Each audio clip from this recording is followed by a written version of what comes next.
Ikaw ang may control. Kaya, for me, G-Livers, kung meron kang negosyo ngayon, small business, sobrang laki ng blessing na pinagkaloob sa ni Lord. Okay? You have to appreciate it.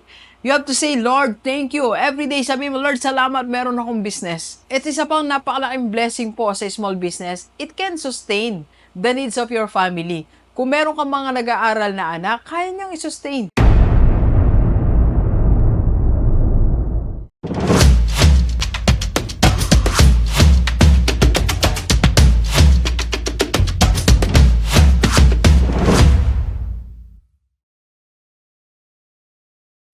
Delivers. Having a small business is a big blessing and better than this. Okay, pag-usapan natin. Let's go, let's go. Okay, so sa atin pong lahat, alam niyo yung pagkakaroon ng isang maliit na negosyo is a napakalaking blessing po niyan para sa atin. Okay? Kaya kung di mo pa napapangarap na magkaroon ka ng small business, pag-isipan natin. At kung ikaw naman ay merong small business, ay ipagpasalamat natin yan sa Lord. Sabihin natin, Lord, thank you for this blessing. Okay? And tingnan din natin, having a small business is better than this. Ito, babanggitin natin, okay? So first, bakit malaking blessing po ang pagkakaroon ng small business? Because you can target a minimum of 100K income. Imagine mo na ang pamilya mo o ikaw mismo ay kumikita ng 100K mula sa maliit na negosyo na yan. Di ba malaking tulong na yon? It's a big blessing na magkaroon tayo ng 100K income. Alam mo ba na ang 100K ay kayang-kaya mong kitain dyan sa iyong negosyo? Maglagay ka lang ng tamang strategy at lagyan mo pa ng konti pang effort at focus. Focus, effort, strategy. Yan talaga, ang tatlong yan ang magbibigay daan para magtagumpay ang small business mo. Okay? Alam mo, kaya hindi nagtatagumpay ang small business natin kasi wala tayong focus. Marami tayong ginagawa iba-iba. Diba? Wala pa tayong masyadong effort. Hindi ka magising ng alas 5 hindi ka magising ng alas 4. Gusto mo, uwi ka agad, di ba? Alas 5 pala uwi na ako, parang empleyado, di ba? Malaki ang pagkakaiba ng empleyado at entrepreneur. Okay? So, yun, di yan ang topic natin. Na-discuss ko lang, okay? So, second po, you can focus on gradually improving your business. Pag ikaw may-ari ng small business, malaki po ang pwede mong gawin dyan sa negosyo mo. Una-una, pwede mo siyang i-scale. Una-una, pwede mo siyang i-drive kung saan mo siya gustong dalhin. Pangatlo, ikaw may control. Kung gusto mo ng income na more than 100K, gusto mo ng 200K, 300K, kayang-kaya mo po siyang gawin. Okay? Ikaw ang may control. Kaya, for me, G-Livers, kung meron kang negosyo ngayon, small business, sobrang laki ng blessing na pinagkaloob sa ni Lord. Okay? You have to appreciate it.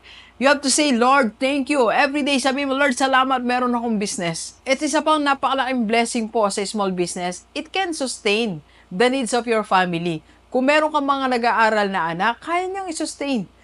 Kung meron kang needs ng family mo, kailangan ipagamot, kaya i-sustain ng iyong small business. Okay? Alright, ganito. Pag-usapan natin, small business is better than this. First. Okay? Pero bago yan, magkape muna tayo. Kape po tayo. And of course, we are inviting you to attend our free webinar. Everyday po yan. So, para makapag-save and invest tayo mula sa kinita natin sa negosyo natin. PM lang sa personal level ni Doc. And if you need codes para makapag-start ka na ng yung business or how to scale up your business, PM lang po kayo. Okay? Alright, so, small business is better than this. First, alam mo ba that small business is better than going to abroad? Yes. Alam mo, ang pag-abroad, okay po yan. Pero alam nyo ba, pag nag-abroad ka, fix ang income mo. Naka-fix tayo ng 30,000, naka-fix tayo ng 40,000, naka-fix tayo ng 50,000.